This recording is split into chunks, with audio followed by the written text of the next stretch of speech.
નમસ્કાર, અમારી news channel news for Kathiawad ને લાઈક કરો, શેર કરો અને સબસ્ક્રાઇબ કરો. News for Kathiawad. નમસ્કાર. હું Bharatbhai Raval, advocate and notary, Junagadh. સૌને મારા જય પરશુરામ પાઠવું છું. આપણે સર્વે જાણીએ છીએ કે આગામી તારીખ 10/5/2024ના રોજ ભગવાન પરશુરામનો જન્મદિવસ છે.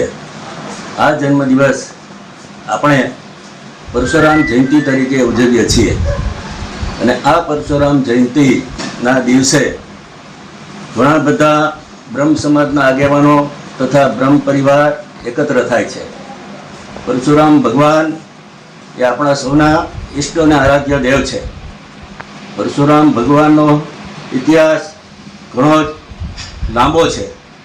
પરશુરામ ભગવાન શાસ્ત્રો અને શસ્ત્રના નિપુણ હતા અને ફરસી એ એમના હથિયારનું પ્રતીક હતું.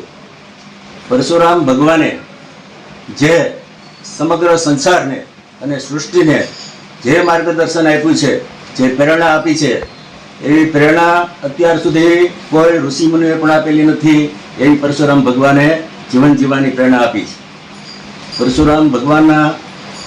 પરશુરામ ભગવાનની જન્મજયંતિ દિવસે જુનાગઢની અંદર મોટા પાયાની અંદર બ્રહ્મ સમાજ ભેગા થવાના છે અને શોભાયાત્રા પણ નીકળવાની છે.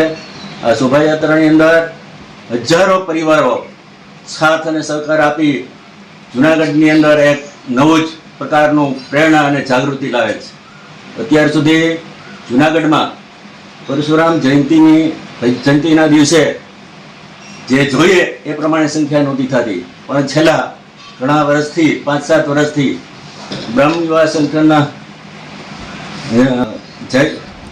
જયદેવભાઈ જોશી તથા પ્રફુલભાઈ ત્રિવેદીએ તેમના નેજા હેઠળ ઘણો જ બ્રહ્મ સમાજને ભેગો કરેલ છે અને આ રીતે બધા પરિવાર પરશુરામ જયંતિના દિવસે શોભાયાત્રામાં જોડાવાના છે અને મોટી સંખ્યાની અંદર શોભાયાત્રામાં જોડાય એવી મારી નમ્ર વિનંતી છે. કારણ કે બ્રહ્મ સમાજ પરશુરામ જયંતિ એક એવો તહેવાર છે જે બ્રહ્મ સમાજની એકતા, સંગઠન અને ભાઈચારાની ભાવના વધારે છે. બીજા નંબરની અંદર આજે ચૂંટણીનું પર્વ પૂરું થયું છે લોકશાહીનું. આપણા દેશની અંદર ઘણા બધા મહાપુરુષોની જન્મજયંતિ ઉજવવામાં આવતી હોય છે. ગાંધી જયંતિ, મહાવીર જયંતિ, આંબેડકર જયંતિ, તે દિવસે જાહેર રજા હોય છે. પરંતુ પરશુરામ જયંતિના દિવસે અમુક વર્ષ સુધી જાહેર રજા રહેલી, પરંતુ રેગ્યુલર રીતે થઈ નથી. જેથી આ નવી સરકાર આવે એ ગુજરાત સરકારને સલાહ સૂચના આપી નવા વર્ષથી પરશુરામ જયંતિના દિવસે રજા જાહેર કરે તેવી મારી લાગણી અને માગણી રજૂ કરું છું. મારા જય કૃષ્ણ.